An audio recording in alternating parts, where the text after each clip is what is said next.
Ladies and gentlemen, hello there. Hi, and welcome. Welcome, one and all, to another edition of the Mr. Warren Hayes Show. I would like to properly introduce myself, just to make sure, that there's nothing ambiguous, that, you're not all wondering, who's this guy here? Why is he talking to me? Why is he welcoming me to the Mr. Warren Hayes Show? I am Mr. Warren Hayes. And it is Monday, March 18. That was the hardest date I ever had to pronounce. March 18, 2019. It is the edition of Raw. This is the Raw recap show.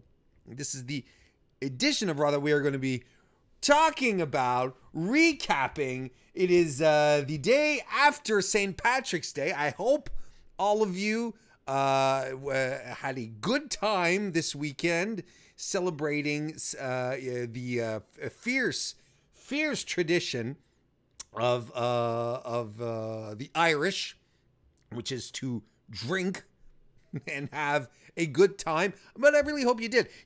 Maybe this is something that that maybe some of you, just goes right above your heads. Maybe you don't quite realize it.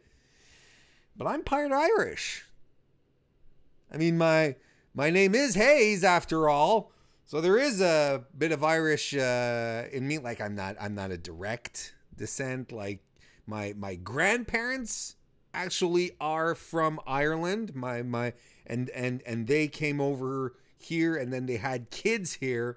So like I'm like second generation Irish Canadian. Is that what you'd call it? Plus, on top of that, I'm French Canadian. So kooky cuckoo pop boop boop. But I do hope everyone had a great time. Hope you all drank responsibly. Isn't that right, Anthony from Smart to Death? And I hope everyone had some delicious food. Perhaps you had soda bread. Perhaps you had Irish stew. Perhaps you had corned beef. Whatever you enjoyed. Hope you had a good time.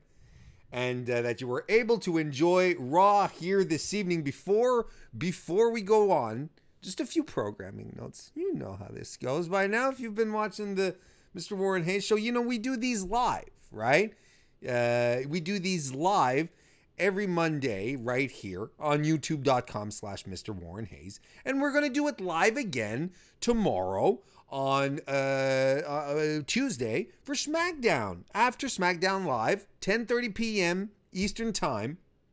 I'm going to be doing this one more time again for the Tuesday night show. So come back and join us here. And I do these live all the time because there's people who actually come into the live chat room here on youtube.com/Mr. Warren Hayes and join the chat. We've got a good, fun, agreeable, and neat chat hanging around here. We've got a whole bunch, and we got a whole bunch of usual faces who come over here, like JPQ Blaine, who are moderators here. Kristen Ashley.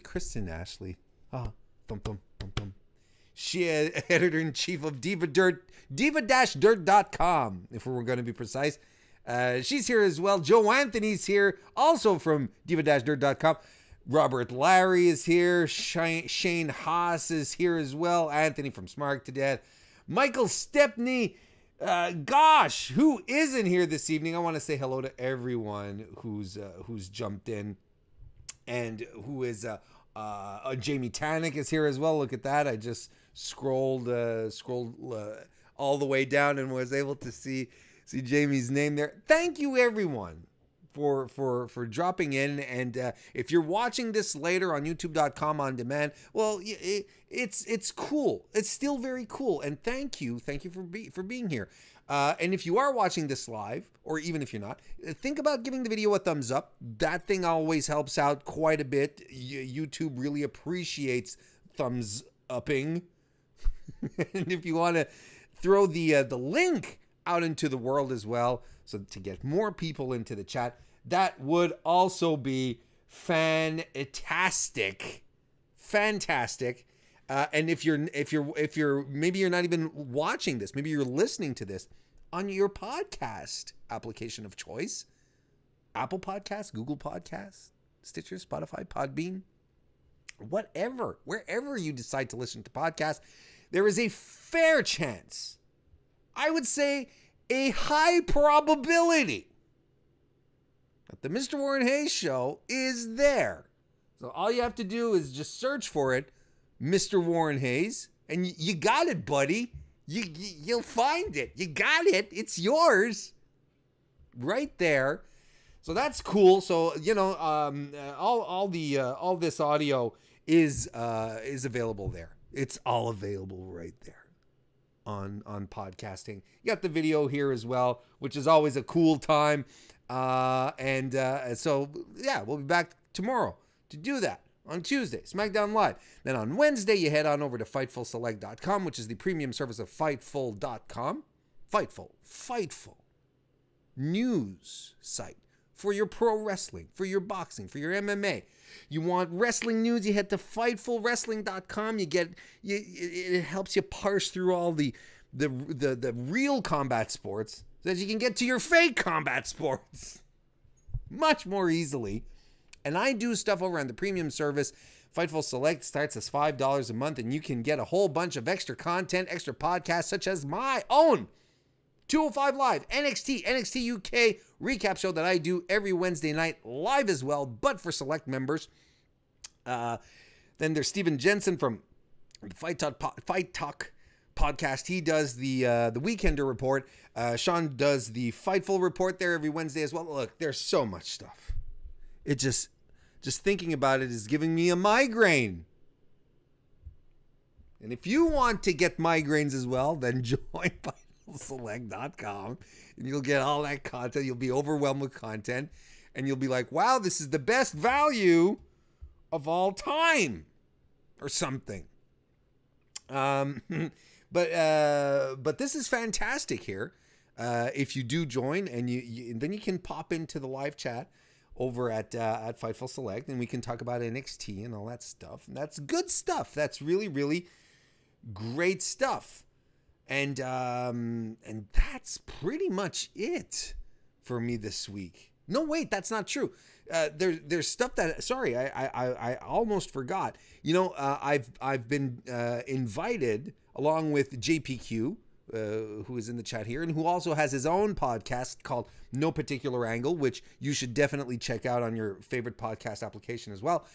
We've been joining Anthony Suter from Smart to Death, and we've been having a great time doing some bracketology for the New Japan Cup. We did an initial special already 2 weeks ago, where we laid out the whole brackets, and we've done an update show, and we'll be doing more update shows as results start coming in to sort of readjust our. No, we've done two update shows, and we're gonna do another one after the semifinals. I don't remember. I can't keep track of my own. I can't keep track of my own schedule. What do you people want from me? You want me to be organized? You want me to know exactly what's going on in my life? I have no idea what's going on. God damn it. This kind of societal pressure is cracking me. I'm coming apart at the seams. But what you should do, I'm telling you all of this because you should go either, again, on your favorite podcast application, find the Smart to Death fellows. I mean, you probably already subscribed to them. The audio was there. We were having a really fun time talking about the New Japan Cup. Round 2 was something nice. It was nice. It was a good time. Looking forward to the quarterfinals, semifinals coming up. And so you can go check that out. Smart to Death. Look for that on podcast, or just go to youtube.com/smarttodeath. The video is there. It's amazing. It's amazing. So that's going on. We're gonna have another special as well. Yeah, that's pretty much it. I don't think I'm forgetting anything. No, as far as I'm concerned, that's pretty much it. I think I'm gonna have some. I'm gonna be putting some stuff together for, of course, for Takeover, Takeover New York and WrestleMania as well. But in due time, we shall chat about this in due time. So thank you everyone for being here. So basically, just one piece of news. You know, it seems like every week now, leading into WrestleMania, they've been announcing the class, the Hall of Fame class, and today, they being WWE announced that the recipient of the Warrior Award.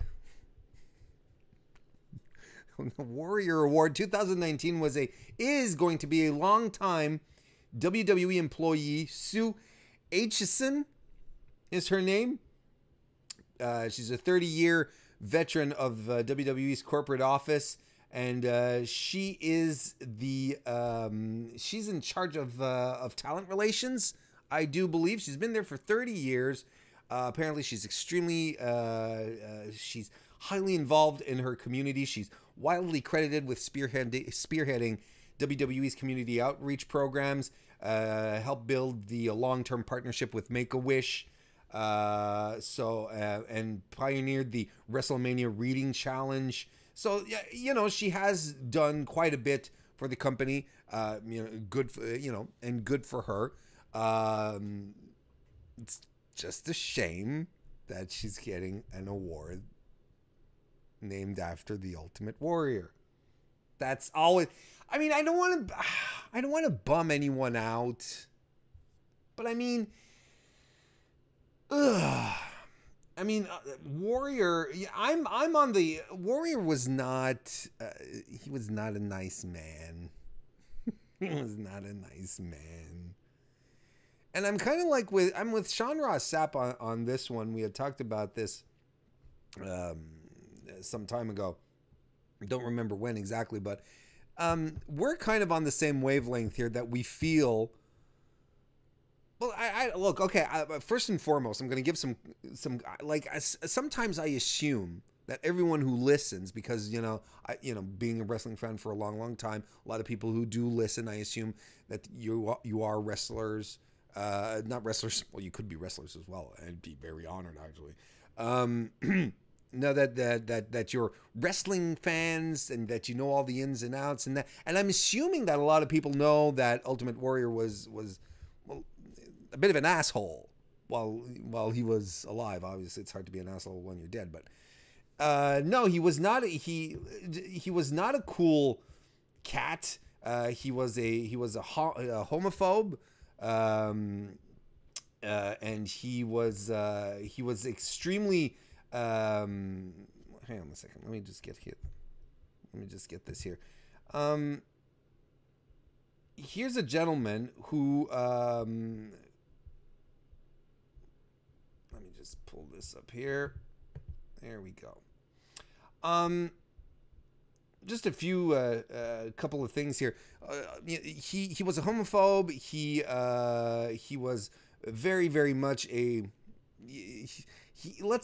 He had his own worldview. Let's put it that way. He had terrible, and he had very terrible things to say about people who were afflicted with cancer as well.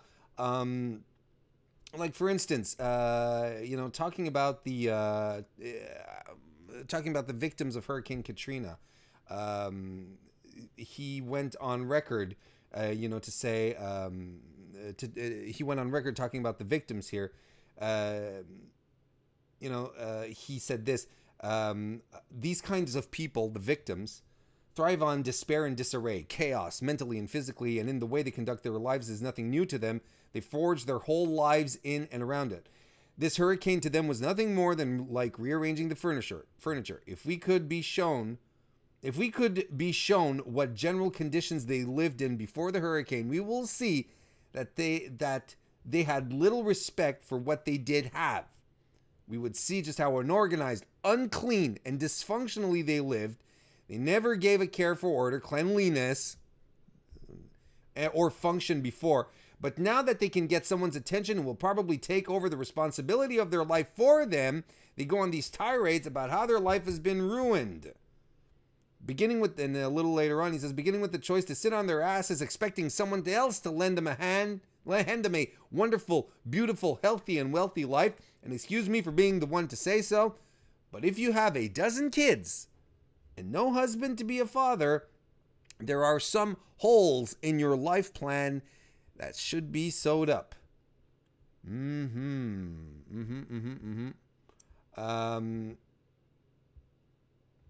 He also said this on he had a speech.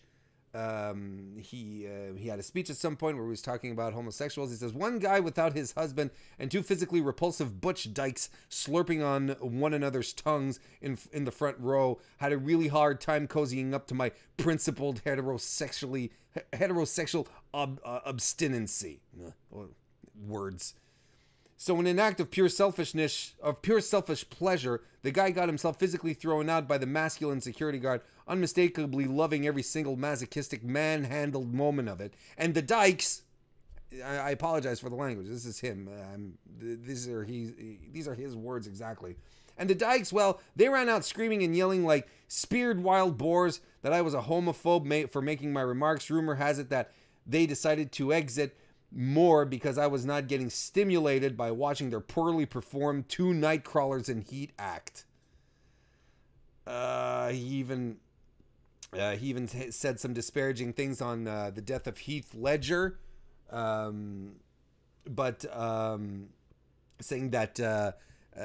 that now that Heath Ledger was dead, yes, he was a father, but at least the negative influence in that kid's life has been removed.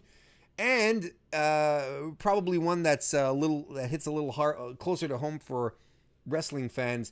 Bobby the Brain Heenan, recently diagnosed with throat cancer, didn't keep Warrior from saying terrible things about him.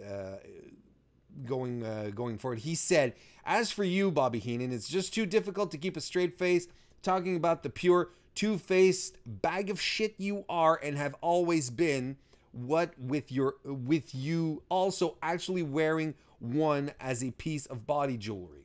You are dying, diseased on the inside, and no more time is left to get back any of the integrity that matters the most on death's bed. Imagine what it will be like lying there taking in your last breaths, knowing you hoard yourself out your whole life and had to, in your final years, be faced with emptying your own personal shit bag, affirming to you the true value of what you have achieved in your life. Not even Vince could come up with a better finish than this. Karma is just a beautiful thing to behold." It's a bummer when they hand out this award, and last year they handed it out to a kid, and it's very much a bummer. And especially when Dana Warrior is going to come out again at the Hall of Fame and spend like 2 minutes, 5 minutes, saying how great the Warrior was and how great Jim Hellwig was and so on and so forth, when he was not. When he just was not. But I think we still have to take the time to take a step back and just put this back out there into the ether, into everyone's collective vision, to remember that this award carries the weight of a man who was not good with people, who was not sympathetic to individuals as well, who was bigoted, He was racist, a homophobe, was not a cool guy at all. And I think it's important for us to keep this conversation open, despite the fact that we're talking about it again this year, but at some point it has to reach up to WWE, and people have got to be like, well, why are we giving an award out in the name of this guy? And like I said at the beginning of all of all these quotes that I read, excuse me, I didn't write them, I read them. What I was saying at the start, I'm with Sean Ross Sapp here.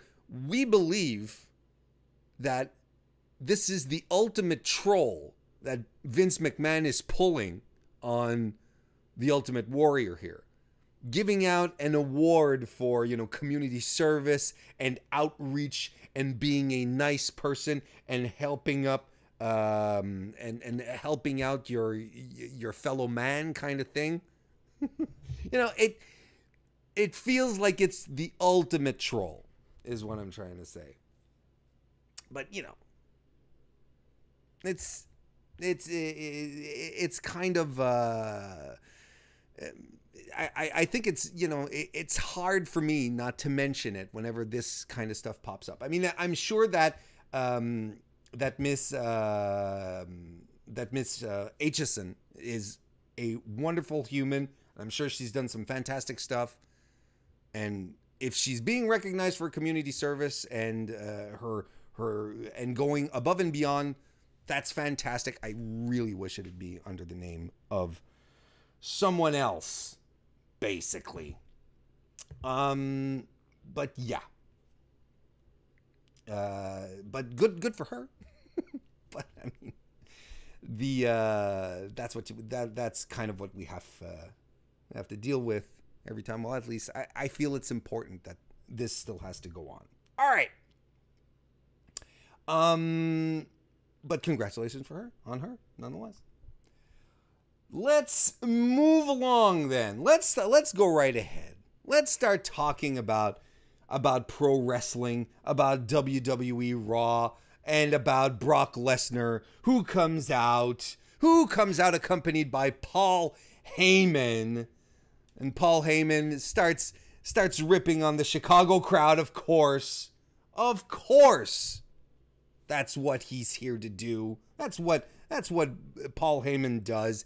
He gets under your skin because he's good at that. Good for him. But it's a good promo. It's another one of these these great promos that Paul can do. Like on one hand, but then on the other hand, it's they all kind of can mesh them all together. He runs down basically all of the smaller opponents, that Brock ended up defeating, because that was his point. Last week, Seth was saying, that, Brock is the big guy and he has success against the big guys, but he seems to have trouble against the little guys, the smaller guys, like me, kind of thing. But Paul just wanted to remind him and say, look, Sethy boy, don't forget one thing. He defeated all of these guys. Even though he had a harder time, he still ended up beating them. So you're next, buddy, kind of thing.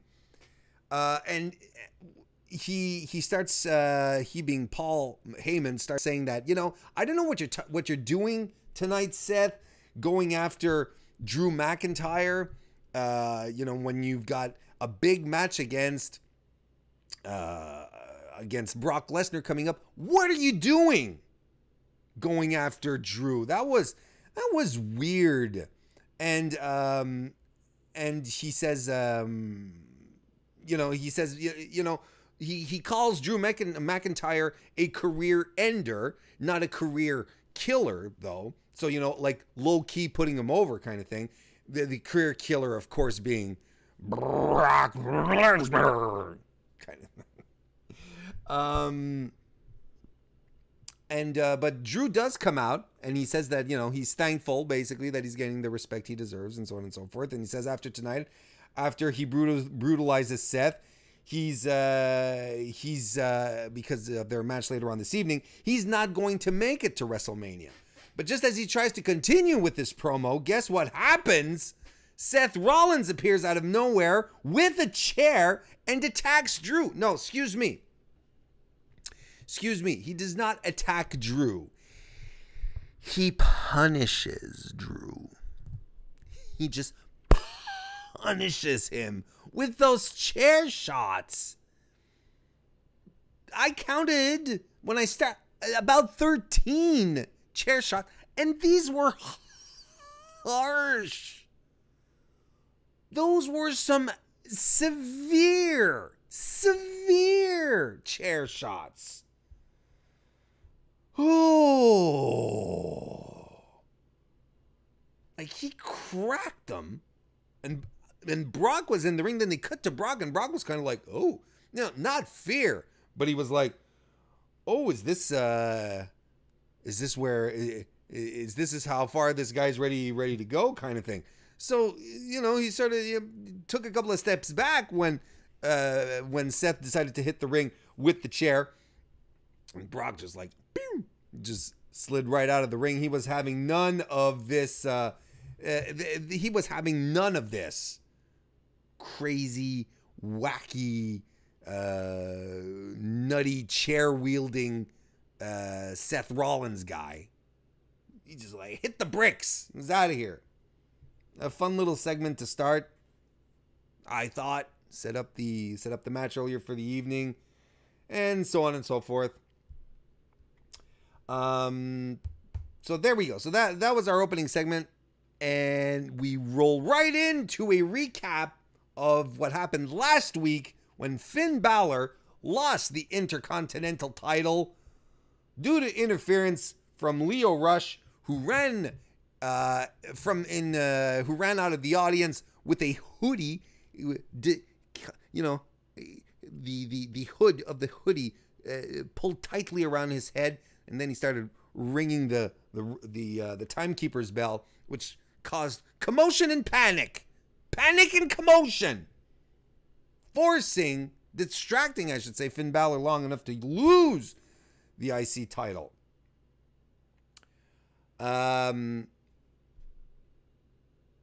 So basically, Finn Balor here, see, because this led into the match, right? Finn Balor comes to the ring, and he wishes everyone a belated Happy St. Patrick's Day because he's Irish, right? And he says, he says, everything is going to. He's not going to stay away from the IC title for very long. He's not going to be not a champ for very long. So, because he's having a tag match tonight with a surprise partner against Bobby Lashley and Lio Rush, and they both come out. They being Lashley and Rush, and Rush calls Finn a leprechaun. And he says that he is going to introduce a new pose, which is something that Bobby Lashley hadn't done in a while, And we're going to what he basically said is that we're going to premiere a new pose this evening, and this pose is the pose of a champion, where he basically raises the belt. And then we're all waiting with bated breath. Who will be Finn Balor's secret partner? Will it be NXT UK superstar Jordan Devlin, another Irishman? Will it be a surprise NXT call-up such as Adam Cole? Or will it be Sami Zayn, a returning Sami Zayn? No, it's Braun Strowman. Shocking. So that's how the match starts. Basically starts with Braun and Bobby Lashley with a test of strength. Lashley tries to tackle Braun down, but instead it's Braun that takes Lashley down with a big shoulder block. Back from commercial, Lashley is in control of Finn Balor. He and Rush work him down. Finn rolls through a sunset flip, and a drop kick to Lio Rush follows. Lio Rush then gets the tag into Bobby Lashley to keep Finn from reaching Braun.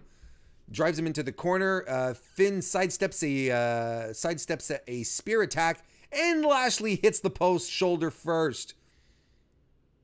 Finn needs a little more damage, and Lio goes up top to do the split-legged moonsault, but Finn avoids it. And Finn instead hits a neck breaker on Rush.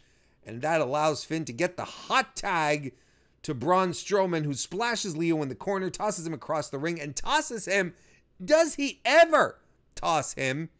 You gotta appreciate Leo Rush for being thrown around like that tonight. That was something. So he pummeled, and he ends up pummeling Rush down with a big forearm.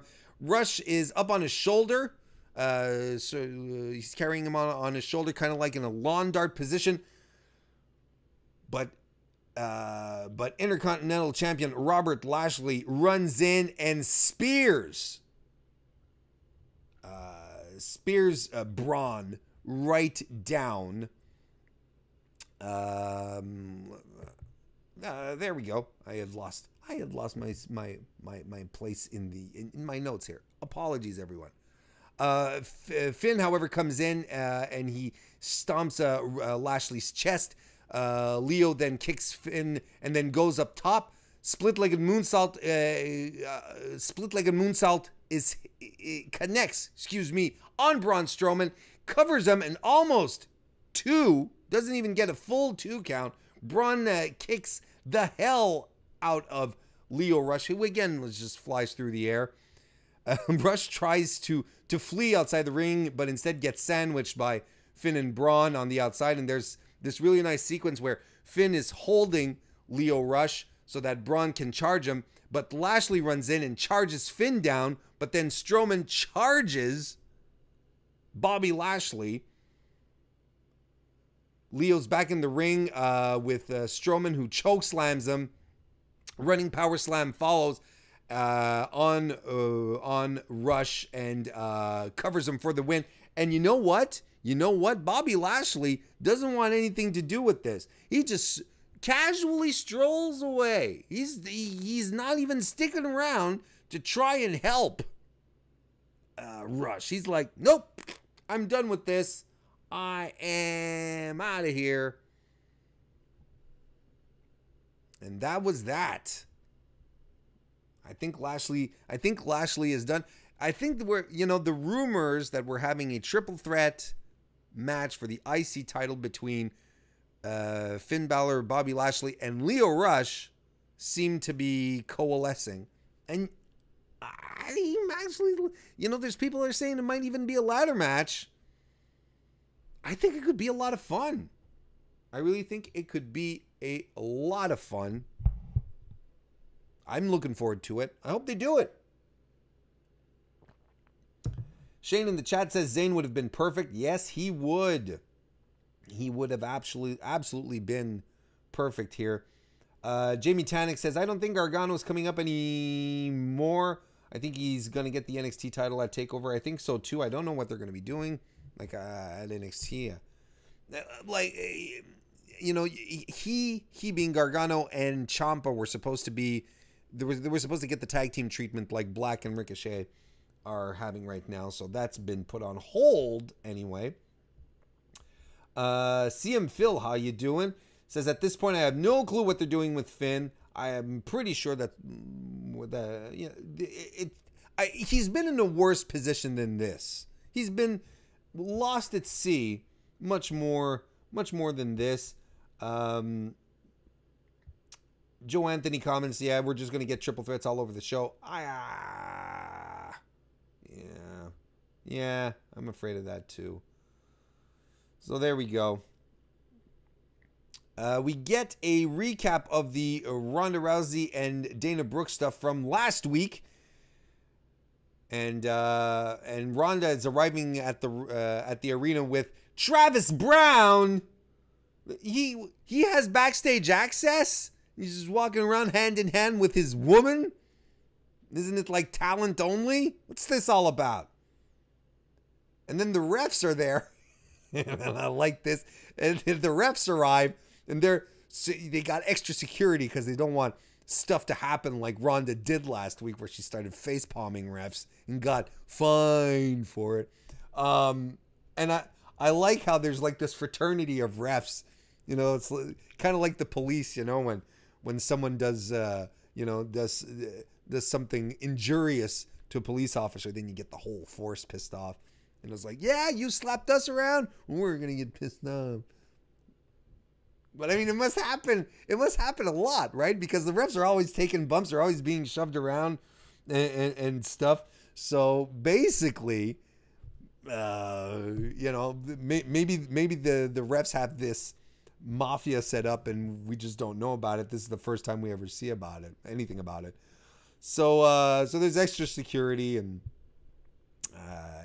we'll talk about this in a little while. Next, we have a moment of bliss. Alexa is out there and she's talking about some YouTuber, saying that I mean, I don't know much about YouTubers. I'm sorry.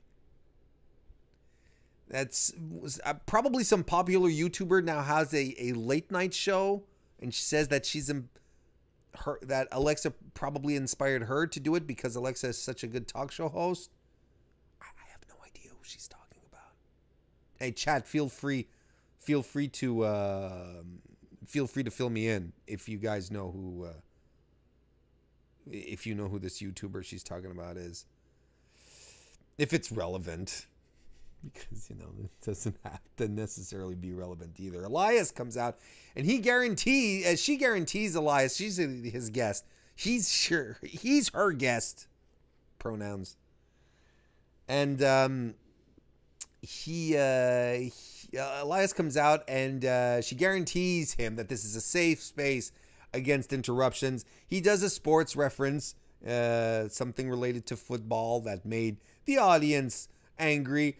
And he says that his performance at WrestleMania this year will be better than last year's. He's actually going to be the musical main event, the top music. My voice doesn't usually make that sound. So that's weird. So he's going to be the top musical performer at WrestleMania this year, so he will not be interrupted. So we know he is going to be interrupted. And he says if anyone dares to interrupt him this year, they will, and he gets interrupted by No Way Hodis Dozovich, who is leading the conga line. What? He leads the conga line out, and Alexa is saying, like, look, there was supposed to be a conga line, but it wasn't supposed to we weren't supposed to interrupt you, Elias. I'm sorry. You know, there's something confusing here. You know, and she's telling Otis, you know, Otis, you should have, you know, this is why we did 10 rehearsals so that you'd come out at the appropriate time. But the thing here is that one of the conga line members sneak attacks Elias, only to remove his mask and reveal himself as being No Way Jose, who was in his own conga line. Usually he's the leader, he brings the conga line, but now he was in it. Oh man, that's some Inception level stuff right there. I have never seen that kind of twisty turnies as far as a conga line goes. Oh, whoo, ha, So we have a match: Elias versus No Way Jose. I mean, it wasn't much. We come back from commercial and the match has already started. Jose has Elias up in an airplane spin. He drops him, covers him, but only gets two. Elias fights back, sort of armed, fights back, but Jose fights back just as quickly, sort of arm drags Elias down. Goes for a stinger splash in the corner. Elias dodges a top rope splash from Jose. And Elias goes back on the offense with some fists and a kick and a clothesline. He hits the big elbow drop from the top rope, followed by the drift away, and that's that. If you were expecting a feud, perhaps a musically inclined war here, well, nope. This one's been neutered. We're done. It's finished. No way, Jose. Elias wins over that young gentleman who is tearing up the scene in WWE right now. No way, Joe Anthony says, no way Jose has the best disguise since Sting wore a mask of himself in TNA. Samoa Joe's theme, Jay King here, how you doing, Jay? Says, Samoa Joe's theme makes me want to eat cereal with a fork. And of course, Blaine says, did someone say cereal? And this is probably the part where chat is going to start to derail. Anthony from Smart That says, there are actually a lot of good themes now that I think about it. Joe's theme gets me hyped and inspired to do violent things. All right. Jamie Tannock, a nice conversation, I guess, about theme songs here. Jamie Tannock says, we're all sleeping on Shayna's theme. I love Shayna Baszler's theme with the galloping horses coming after you, the thundering horses of doom. Next, Kurt Angle comes out. It's the Kurt Angle retirement tour going on. And he gets to tell us, he comes to the ring and he says, you know, the McMahon family have been so gracious to me. They've been so kind right here, right now. To they're allowing me the opportunity, the chance. They're offering me the possibility of picking my opponent for WrestleMania for my retirement match, because, you know, if he announced it last week, correct? Isn't that right? That he announced it last week that he will be retiring at WrestleMania, and his opponent hadn't been announced yet, so he gets to pick it thanks to the McMahons. And his opponent is none other than Baron Corbin.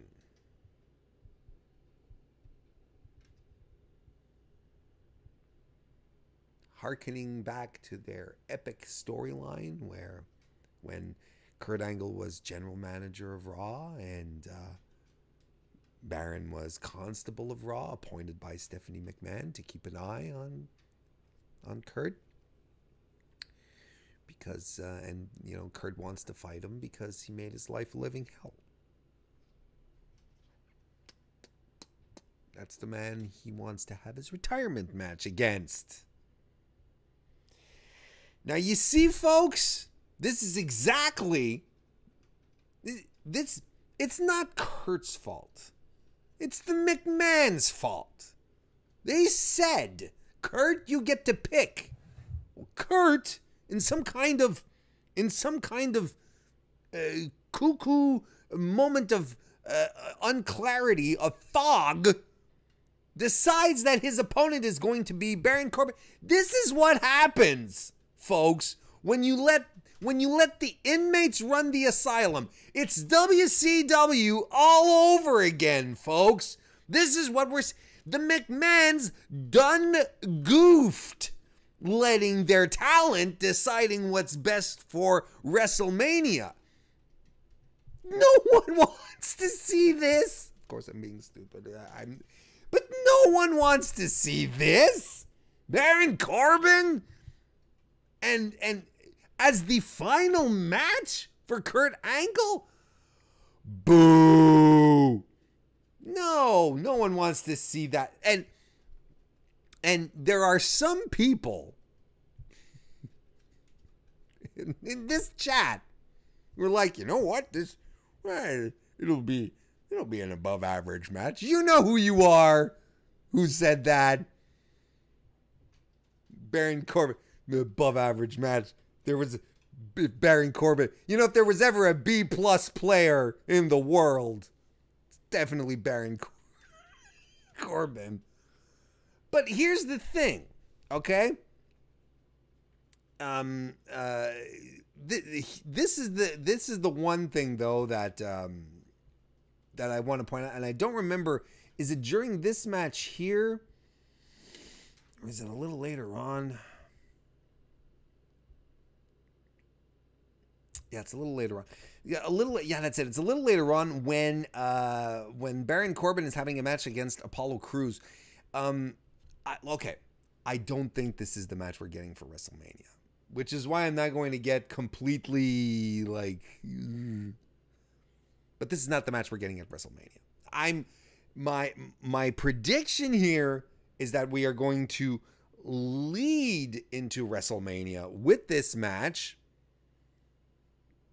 and Kurt is actually going to squash Baron Corbin at WrestleMania in a short amount of time, only to have John Cena come out, do the ruthless aggression line, and then fight each other. I'm sure this is what's happening, because right now John Cena hasn't even been mentioned as far as WrestleMania goes. Don't know what his plans are, but he hasn't even been spoken about. And last year there was the whole build-up, I want to have my WrestleMania moment. I want The Undertaker. And now there's nothing. We don't even know what's going on with John.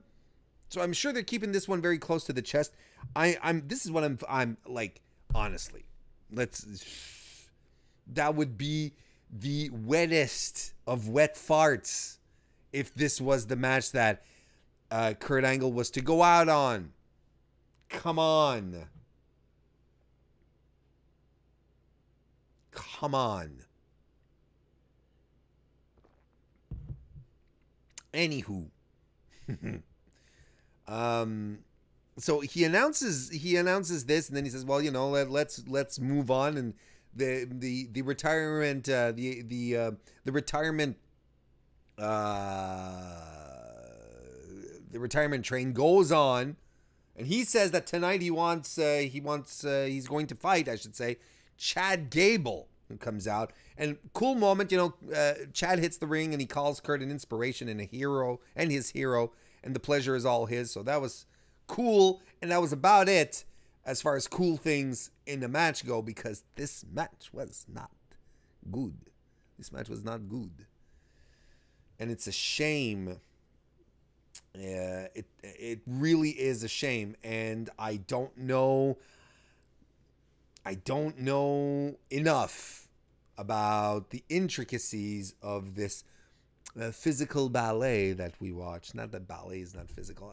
I'm sorry, I shouldn't have said that, because I've been on record before to say that I find the "this is not ballet" comment that a lot of people usually use in regards to wrestling is stupid, because ballet dancers, both male and female, are so conditioned. Like these people are in tip-top shape as well. Not they are specimens of physical peakness, and they go through grueling regimens and crazy diets, workouts, and then the dancing. Look, anyone who says wrestling's not ballet obviously has never really paid attention to ballet, and they think that being a ballet dancer is this delicate thing.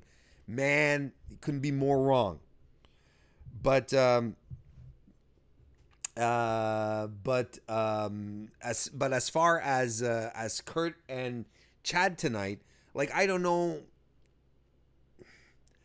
See, Kurt, of course, Kurt Angle is not 2019. Kurt Angle is not 2001 Kurt Angle. He's not the same guy, and he is a few steps behind, and that's just age that does it to you. He's had his own situations with addictions as well, so that has some wear and tear on top of what your body just usually goes through when you get older. So I don't know if he was trying to work a pace that he couldn't quite keep up with, or if it was Gable who didn't adjust properly to it. But there were some miscommunications. I wouldn't want to call them blown spots, but there was that one spot where Angle hits a German suplex, and he goes for another one, but and then Gable rolls through and into an ankle lock, but then Kurt Angle goes for an angle slam, and Gable is supposed to have countered it. And it looked like a spine buster, and commentary called it as a DDT, and I was like, what did I just see here? Like, it wasn't clear. I mean, you don't want to say to Kurt Angle as he's going out and as he's wrestling a guy of the talent of Chad Gable, you don't want to tell him, oh, this was a bad match. You don't. It'll be like, go Kurt, go. But there was something off with this match. There was just something that didn't click. Match ends when the match ends when Gable misses a moonsault, and Angle locks in an ankle lock with a grapevine for the win. And then at the very end, Baron Corbin comes out to say that he's okay with beating Kurt Angle at WrestleMania. Wouldn't see why he wouldn't be. Wouldn't see why. Let's see what's going on in chat right now. Let me see here.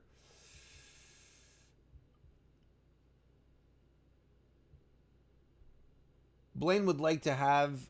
Blaine says he'd like to have Matt Riddle versus Angle at Mania. That's just not going to happen. I don't think they're gonna. I don't think so. That would be pretty good. But I don't think that's in the. I don't think it's in the cards right now. Let me see. Fred says that maybe Cena can't because of Hollywood. Maybe that would probably be the only reason why he wouldn't do it. Since we're talking about Riddle, Shane says that Riddle is a future WWE champion. CM Phil says we got a match that will be better than the. I'm sorry, I'm going. Yeah, there was a bit of a.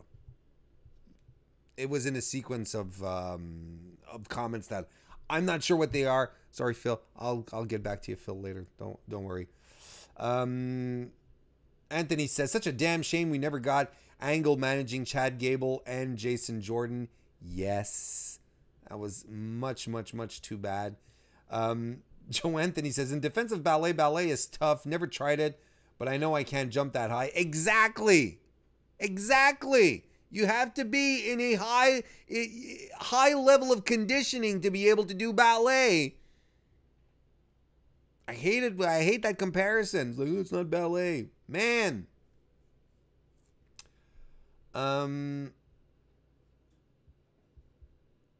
me see here. Anthony says, Twitter now knows that Warren thinks wrestling is ballet. What? No. That's not what I said. Don't spread lies. Lies are not good.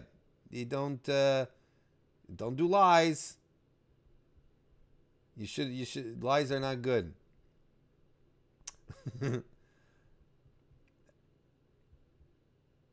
And let me see here. Gable, CM Phil says Gable was thrown off all the match, knowing that we're getting Angle versus Corbin at Mania. That's what happened. He decided to just throw the match away. So there we go.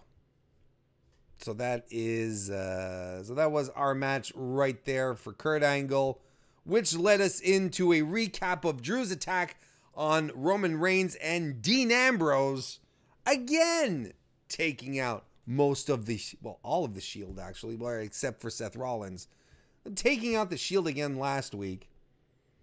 And backstage, Baron Corbin is getting burned by Apollo Crews, who wants a match against him tonight. Now, this is why he can't be Baron Corbin at WrestleMania, because if he's getting burned by Apollo Crews in verbal jousting backstage, then there's no point in going on. There's just no point. Sasha and Bayley are out next, and they're being interviewed in the ring. They say, they've been on Raw and they've been on NXT, but not on SmackDown Live. Is it because y'all are ducking the Iconics? That's not why. No, because they're heading to SmackDown Live tomorrow to go say hello to the Iconics and get that out of the way.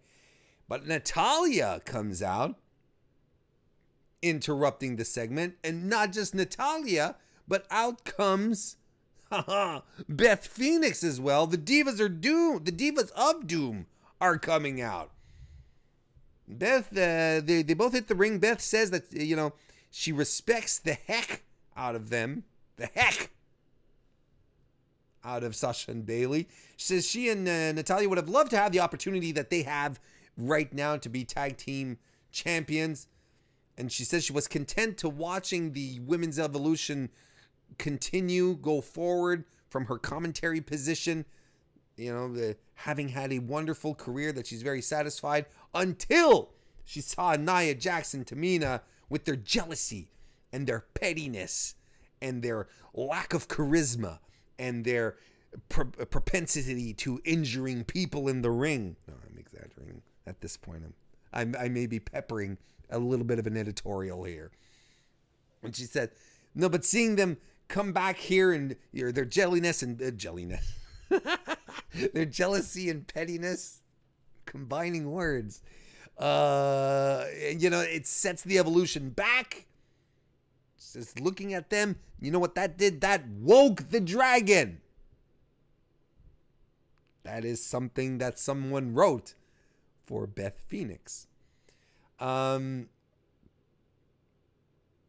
So she says that maybe her dream and Natalya's could come true.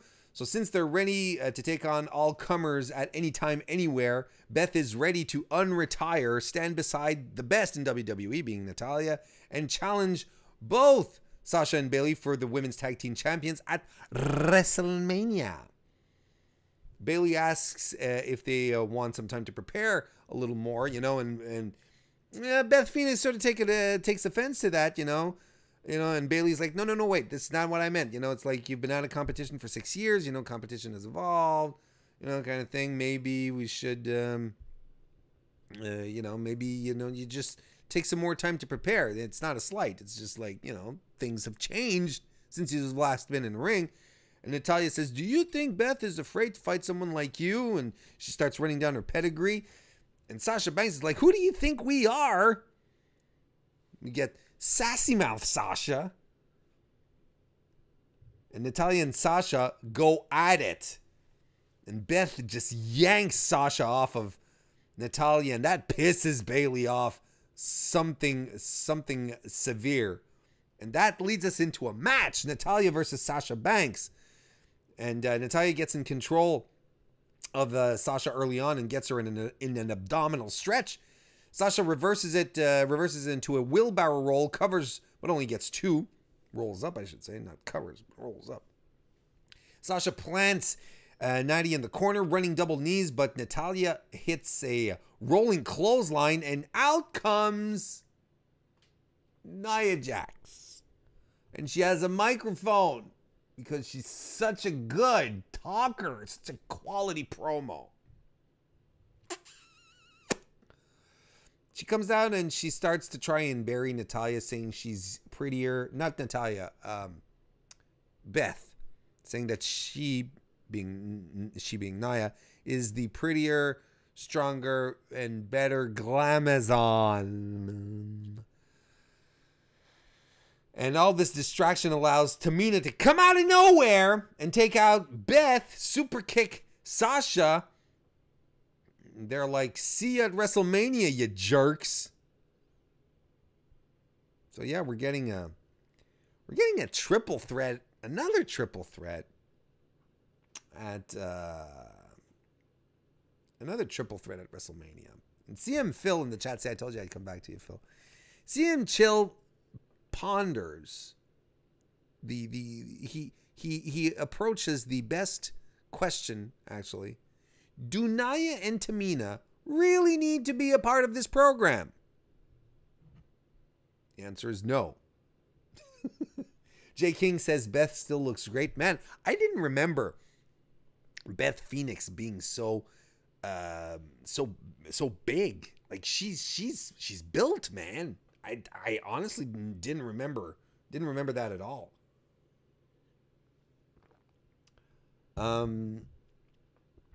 Blaine says, did Sasha and Bailey heal it up a bit? Well, Sasha did, but that's in her personality. That's part of, she's scrappy.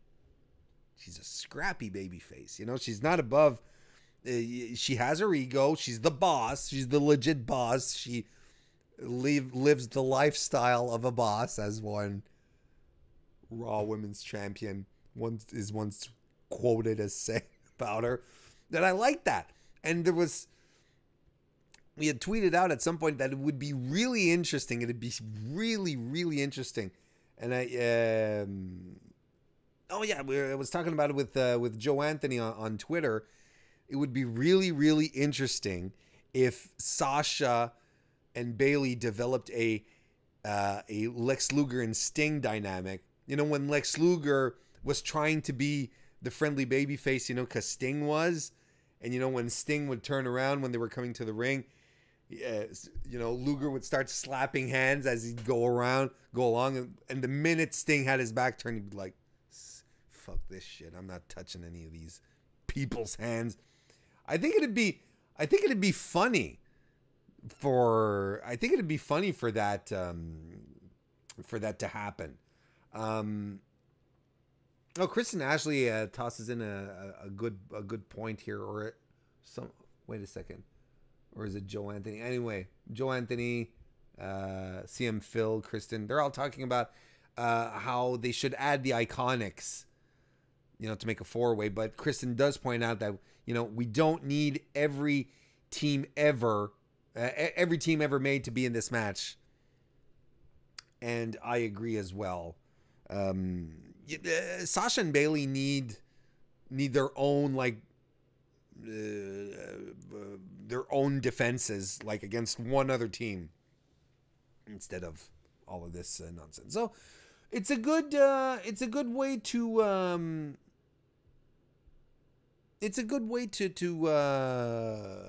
go forward here. I like it. I liked it. We have Mojo Rawley, who is back talking to himself as well. We hadn't seen that for a couple of weeks, and he's still in deep conversations. He's searching for himself. Next, we have Ricochet versus former WWE champion Jinder Mahal. What an opportunity for Ricochet to fight a former WWE champion. A victory here could elevate his career tenfold.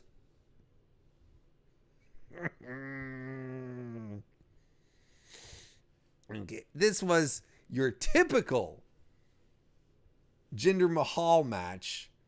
Ricochet comes in, moving around quickly with a lot of strikes.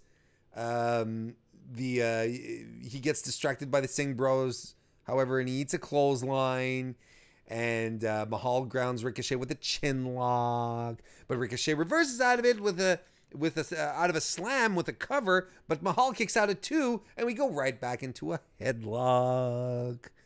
And he uses his knees to keep Ricochet on the ground, and then Ricochet starts to fight back. Anyway, Ricochet eventually does get the win here. He hits a running shooting star press, and he hits a space flying tiger drop on the outside onto Mahal. We don't see that very often in WWE. That was really cool. I popped for the flying tiger drop, and he hits the 630 for the win. A big win on former WWE champion Jinder Mahal.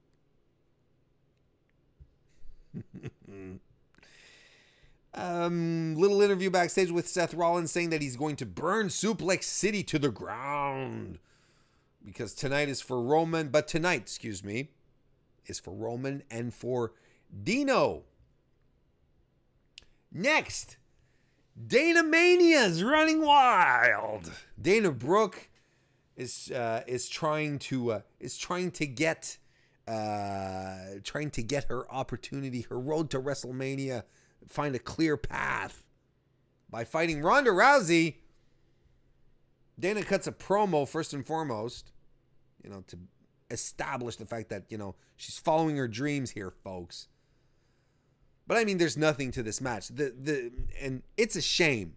It's a shame. And I had tweeted out too much shock from a lot of people where I said if WWE played their cards right here, they really could have ended up with another Kofi Kingston on their hands. Not, and I don't mean like, another high flyer, no. That's not Dana Brooks' MO. But, someone with that was, because of the position they were put in, because of the unconquerable situation that they found themselves in, facing Ronda Rousey, it would generate enough sympathy from the audience for people to just like naturally get behind her and have like this groundswell of support for Dana. I'm not talking about talent. I'm not talking about, who can fly around best. There's a lot of people who misconstrued it. It's like, well, she's not as good at Kofi. That's not the point.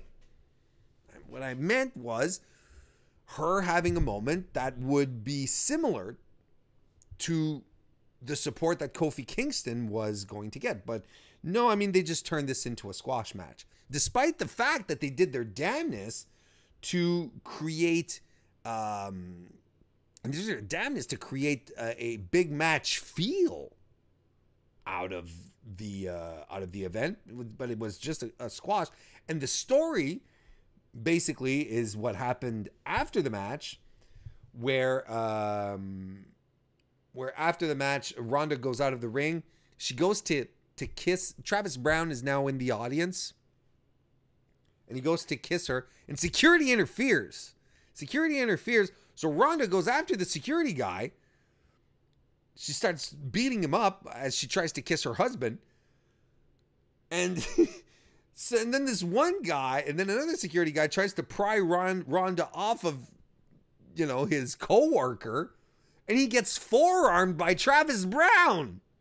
Now, someone has to explain to me, how does security keep Ronda Rousey from kissing her husband, but won't do a thing to a non-wrestler who's in the audience, who's attacking a member of security, who's helping another member of security, and there's no repercussions? They're just like, no one goes after him. No one tries to expel him. They're all just like, oh. And I like it. Was a fun segment because like Ronda was like, she in front of Travis, she was raring to go, and Travis just picks her up and tosses her overboard. Wouldn't want your champ to look too weak there, right? Right, Ronda? You're a big old toughie, getting manhandled by your man, right? Jeez, what are you doing? And he picks her up and basically picks her up and over the barricade, and they start walking back through the crowd, and he pats her on the ass. Like this is so surreal. Oh, it was just bonkers for me, that whole segment. But you know what? If this is proof right here, the way that they handled Ronda tonight was perfect. No Becky, no Charlotte, just focus on Ronda being an asshole. And that's what we got. And that's what she should have been from the start. No smiley, wavy, hi, how's everybody doing? Baby face. It's like, no. Just like, this is Ronda Rousey. This is what she should have been from the start. A heel, mean, a bitch, coming to the ring, kicking people around, kicking people around, and that was it. That's what they should have That's what they should have done. But I think it's a little too late here. Just looking through chat here is oh yeah, WWE is reporting that Dana Brooke's been taken to a medical facility. I think it's kayfabe, right? I don't think that's legit. Sam Phil says there was a lot of support for Dana on my timeline. Me too. Joe Anthony says they did Dana so dirty, man. I'm still not over it. I agree. Let me see here.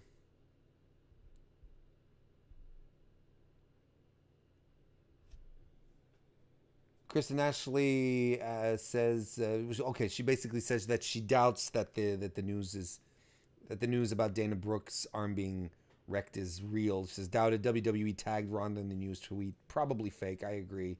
Then that's good. That's good. All right. That was and not a lot of people are fans of Travis Brown hanging out all the time. Don't know what they want to do with the guy, to be perfectly honest. Next, we had Baron Corbin versus Apollo Crews. Again, here, not much of a match. Went through it very quickly. Baron shoulder blocks Apollo down, runs the ropes, but eats a Crews drop kick. You know, if he did a missile drop kick, then it would be a Crews missile drop kick. Thank you, everyone. Thank you for coming. Crews hits a moonsault off the apron onto Corbin, who's on the outside. That was a nice spot. Crews goes for a slingshot something and eats a right hand from Corbin right in the face. Corbin then lays into him, does the boss man post spot, gets back in, elbows Crews, and gets him in the main event chin lock. What am I saying? The career-ending chin lock now. And this is the point where commentary starts talking about, this is interesting, this is the part where commentary starts saying, you know, the WWE Universe here on location are very underwhelmed with Baron Corbin and on social media as well. So right then and there, that's proof that they're officially not going forward with Baron Corbin versus Angle at WrestleMania.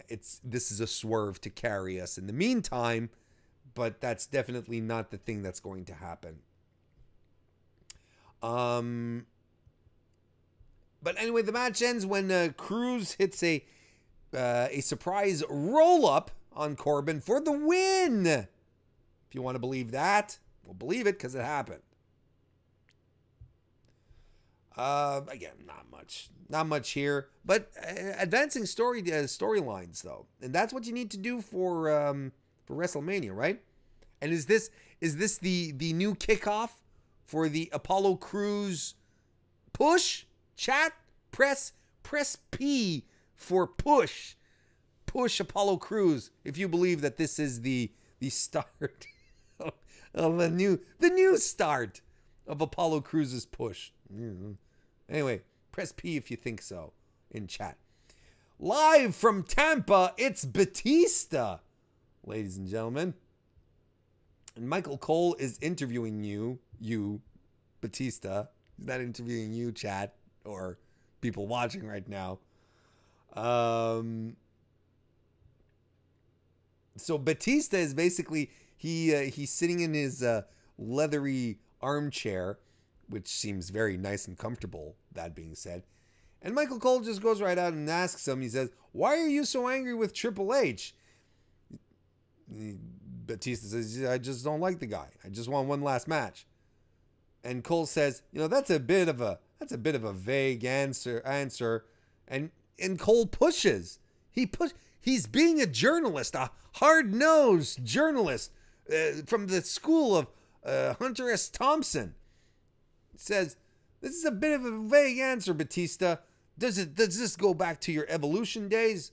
And Batista says it goes farther than that.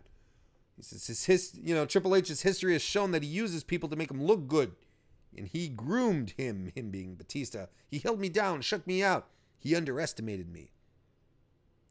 Michael Cole says, in 2018, you quit. You walked out of WWE at the height of your career. Do you blame Triple H? He says he does. I do blame Triple H. But people keep saying, I quit. Imagine if your buddy, who's also your boss, and he's keeping you down because he's jealous. Because he didn't think I was, he didn't think I was a star. But look at what I've done since leaving. Now I'm in control without him. So I'm here demanding the match that I deserved, and I'm getting it. And Cole says, he's been nothing. That's weird because Triple H has been nothing but fair to me in my career. And look at what he's doing with NXT. And Batista says, what's wrong with you? What's wrong with you? He's the cerebral assassin. Where do you think that comes from? He's playing with you, Michael Cole. This man is the most insecure, selfish, jealous control freak. And one day, I have two predictions. One day, Vince is going to wake up and fire him and end his career. And at WrestleMania, I'm going to end his in-ring career. I still think it's interesting that Batista's been brought back as a heel. It's kind of I think it's interesting. Looking at chat here, no one pressed P for Apollo Crews' renewed push. Is this no? Shane did, but I'm not sure.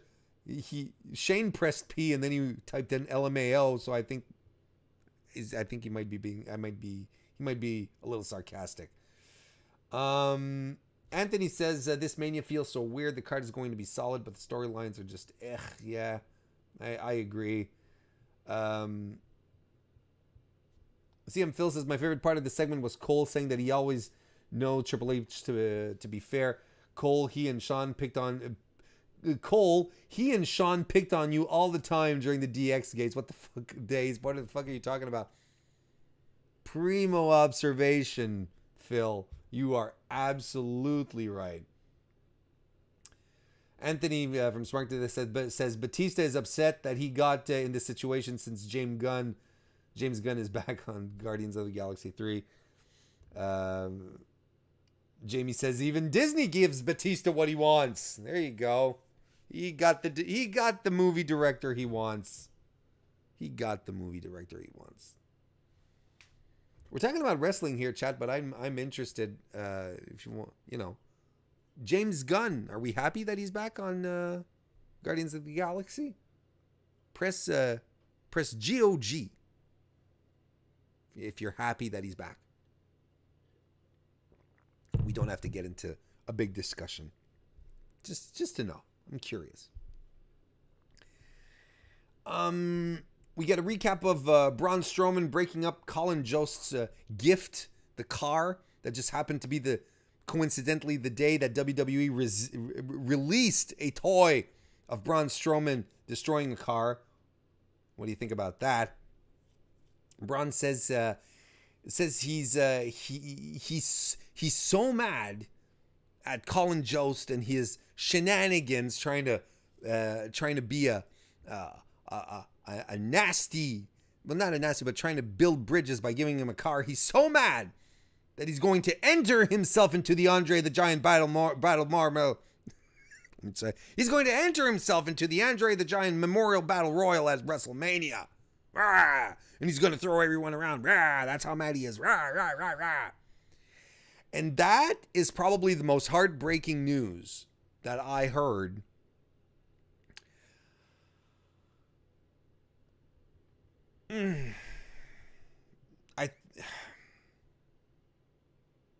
I still can't believe that they sat on Braun Strowman all this time, and that he's essentially an attraction now. Like I said last week, and I still maintain this. I mean, I'm happy for the guy if he's getting mainstream attention, right? He's getting to do the thing with the SNL guys, and if this is what he wants and he's good with this, I'm all the more power to him. But honestly, again, this year, Braun Strowman going to WrestleMania and not having a proper match The Battle Royal again this year. Last year was the thing with Nicholas. I mean, this ship has sailed. Right? At this point. And it's what's really disappointing to me, and I think I said this last week, and I'm going to say it again right now. The most disappointing aspect of it all is that Braun was used to put Roman over. They did everything they could to put Roman over, and Braun is directly a casualty of that. Because there was a time he was so red hot, he should have been pushed to the moon.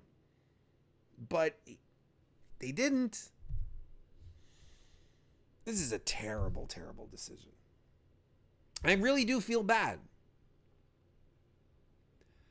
But he was talking to Alexa Bliss there, you know, his mixed match challenge partner and unrequited love interest.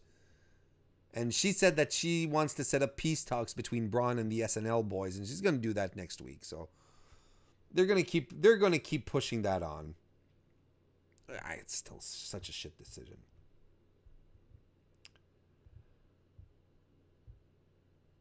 Oh, everyone seems really excited that James Gunn is back on the Guardians of the Galaxy movie, and me too, guys. I don't want to stretch this out any longer, but man, Guardians of the Galaxy are my favorite Marvel movies. They really, really are my favorite Marvel movies. They're ridiculous fun. They're you know, they break all the tropes. It's very, very what's the word I'm looking for? They're, you know, they break apart the typical superhero movie, and the aesthetic aspects of these films are incredible. Great characters, great performances. It's really my favorite series in the whole Marvel lot. Kristen says he's cute with Alexa, but that's kind of it. Yeah. I mean, I don't think there's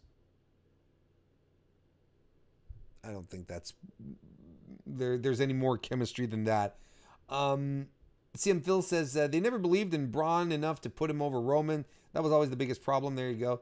Long as he was there, Braun would never be champion. Robert Larry also says the WWE has totally screwed Braun big time. Jamie says, are we forgetting when Braun forgot his lines on live TV and Heyman, Heyman and Brock clowned him the whole time he's done? Yeah, I do remember that now that you talk about it. Yeah, it's a shame. It's a shame what they did to how this ended up with Braun. It really is. So, are we? Is this where we are? We're at our. We're already at our main event. Main event of the evening. Man, I took. This is a long show tonight. Drew McIntyre versus Seth Rollins is next. Drew comes out with the microphone though before he says, actions speak much louder than words. So we get a video recap of what happened last week. Where he beat up Roman, where he beat up Dean, and then we come back to Drew, who cuts a promo. But Drew, you just told us actions speak louder than words, but yet you're talking. We saw your actions. You're talking some more. What's going on, Drew? Anyway, he calls now that he beat up Roman, he says this is his yard now. Roman, if you want to be an inspiration for all these people, I challenge you to a fight at WrestleMania. You may have beaten leukemia, but you'll never beat me. And Seth didn't like that. He pops up on the Titantron. He says, right there, that is why I did what I did to you tonight, Drew. And Seth pauses as they roll footage from earlier in the evening, because we have the attention span of a goldfish. And so Seth comes out, but Drew runs up the ramp to meet him and start fighting all the way up at the ramp. And there's officials that come to tear him apart so that they can get into the ring and actually start this match. And Drew has, we actually come back from commercial, and Drew has Seth down on the mat in an armbar with a knee to the side of the head. Seth powers out, runs the ropes right into an elbow. Drew covers, but only gets 2. Seth goes for a tornado DDT, but Drew counters it into a suplex and into a rolling suplex combination. Covers, but only gets 2 again. Drew stays in control, drags Rollins to the outside. Seth goes for some strikes and moonsaults off the steps, but Drew swats Seth down to the floor. Go to another commercial. Back from it, Drew is tossing Seth across the ring. A jackknife powerbomb attempt is reversed by Seth into a Hurricane Rana. And Seth dives onto Drew, who is on the outside, but Drew catches him and drops him on the barricade. Drew gets a chair, but instead of using it, he eats a super kick by Seth.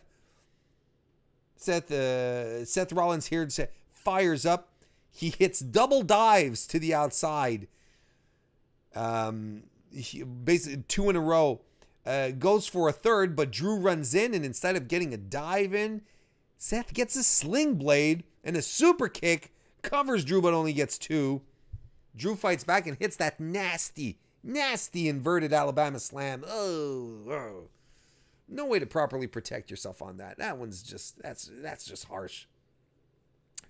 Drew puts Seth on the top rope, but Rollins slithers out of the way as he goes back up.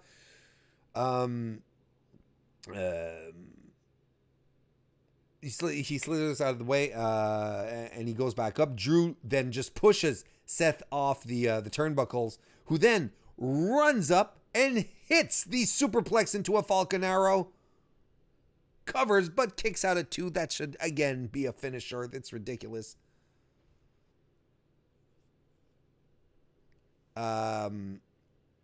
Seth hits a kick to the gut on Drew, but Brock's music hits, and out comes Brock, and that distracts Seth, who eats the Claymore, and Drew McIntyre wins. I thought this was a fun, efficient match. It worked really, really well. Drew and Seth, they work well together every time they wrestle.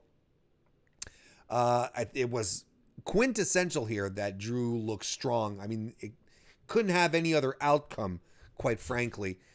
Seth taking the L here isn't an issue at all, because he's still rolling with Brock and everything is fine. Everything's fine. This was an episode of Raw where you had maybe 2 matches on the entire card that were fun, good. And the rest were all pretty much so-so. But everything advanced storylines and everything felt important. There was no Raw Tag Team Division action tonight, which I thought was a bit of a bummer after what happened last week, which was very exciting. Aleister Black wasn't there with Ricochet.